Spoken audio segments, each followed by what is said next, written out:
Le lendemain, quand ils sont venus, ils ont retrouvé Dagon, leur divinité, couché à terre, face contre terre.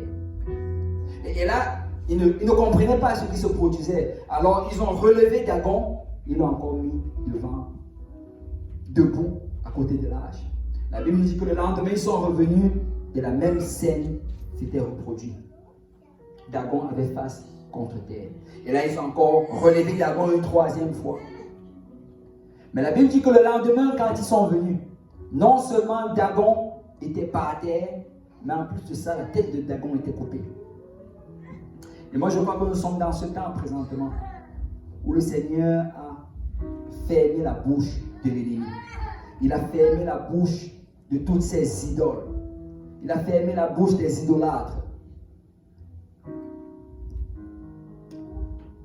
Mais la Bible nous dit que quand cela s'est produit, il a agi, et je vais juste paraphraser pour raccourcir.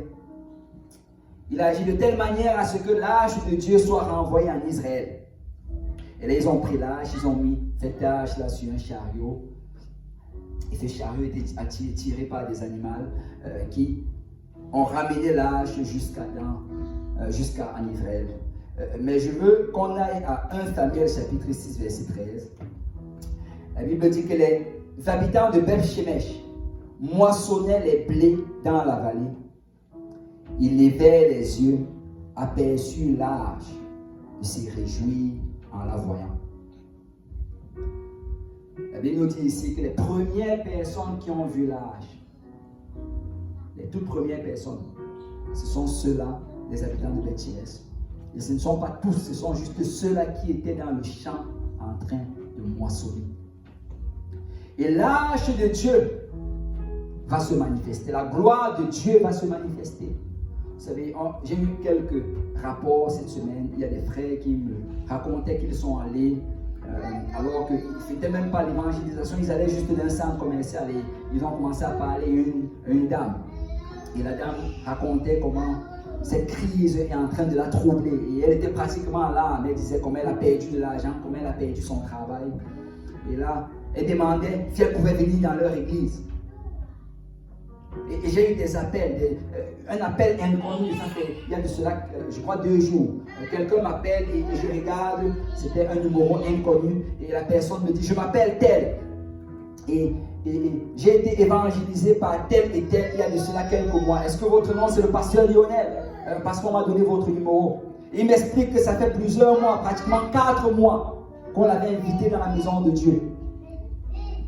Mais aujourd'hui, il est intéressé à venir. Et moi je crois que le Seigneur va apporter un grand réveil. Moi je crois que quand cette chose va retourner à la normale, si ça retourne à la normale, moi je crois qu'il va remplir son église. Je crois qu'il y a des gens qui vont venir du nord, du sud, de l'est, de l'ouest. Je crois que nous allons avoir un grand réveil. Et même si ça ne se produit pas dans la bâtisse, on va le faire à l'extérieur. À un certain moment, il y aura tellement un si grand nombre qui voudront servir le Seigneur. On ira juste dans les, je ne sais pas, dans les piscines, dans des endroits, juste pour les baptiser au nom de Jésus. On va prier pour eux dans les rues pour qu'ils soient remplis du Saint-Esprit. Il y a un grand réveil qui est en train de venir. Mais de la même manière que Josias a été pendant 4 ans dans la présence du Seigneur, de la même manière qu'il a cherché la face du Seigneur, de la même manière qu'il s'est préparé, de la même manière qu'il a fait ce qu'il devait faire en avance pour que la reconstruction de la maison de Dieu soit faite. Je vais exhorter nos jeunes, je vais exhorter nos moins jeunes, je vais exhorter tous ceux qui sont en train de nous écouter aujourd'hui. C'est le temps de rebâtir. C'est le temps de rebâtir.